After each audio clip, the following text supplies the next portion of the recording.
All right, former presidential candidate Governor John Kasich instructing his 161 delegates to stay bound to him through the convention. Former rivals Ted Cruz, Marco Rubio asked their delegates to do the exact same thing.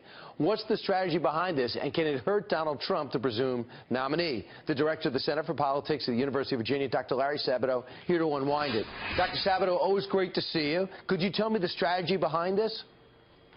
Sure. Well, there are a number of strategies, but basically, Brian, they want to pull Donald Trump in their direction, whatever those directions are, particularly on the platform. I think that's the critical part of this.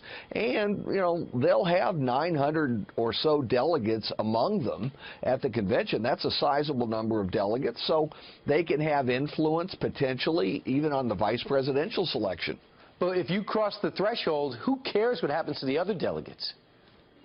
Well, the nominee obviously wants the convention to go well. It's supposed to tell a positive story and launch the nominee into the general election period. So you want to make sure that the delegates are marching in the same direction to the same tune. So I think that's why. All right, so the delegate list, in case you do not know, it's changing after Washington State last night. 1196 for Trump, 568 for Cruz, 166 for Rubio, 161 for Kasich. Now, let's go to the Democratic side, where there's a big push, it seems now, beyond Bernie Sanders, to get rid of Debbie Wasserman Schultz.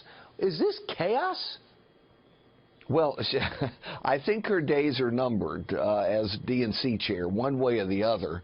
She may find a graceful way out, but this is going to be a concession to Bernie Sanders. She will be thrown to the wolves.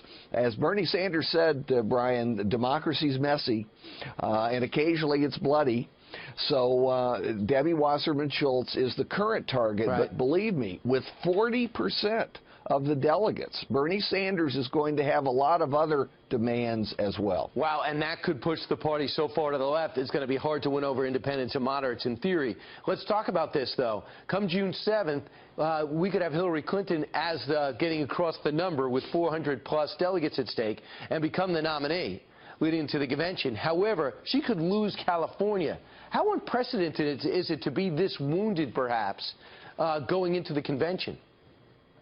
Well, remember, Barack Obama lost most of the concluding primaries, including California, in 2008. So you can recover from these things. You know, time heals all wounds. But it certainly isn't a good sign. You don't want to go limping into Philadelphia. Right. You want to go in as the consensus choice of the party. Hillary Clinton's problem is going to be to get many of those younger Sanders delegates and supporters around the country to agree that she is the legitimate nominee and she's worth supporting. Dr. Sabato, the semester's over. Where are you going on vacation? Well, you know, I was just in New York yesterday. I stopped by the studio, and you weren't there. You'd already gone home. You have a very short day. That's not true. But I guess if I knew you were coming, I would have stuck around. Dr. Larry Sabato, my goal is to get us closer this year in the fall. Good. Excellent. Thanks so much. So. Always great to get your Thank insight. you, Brian. All right.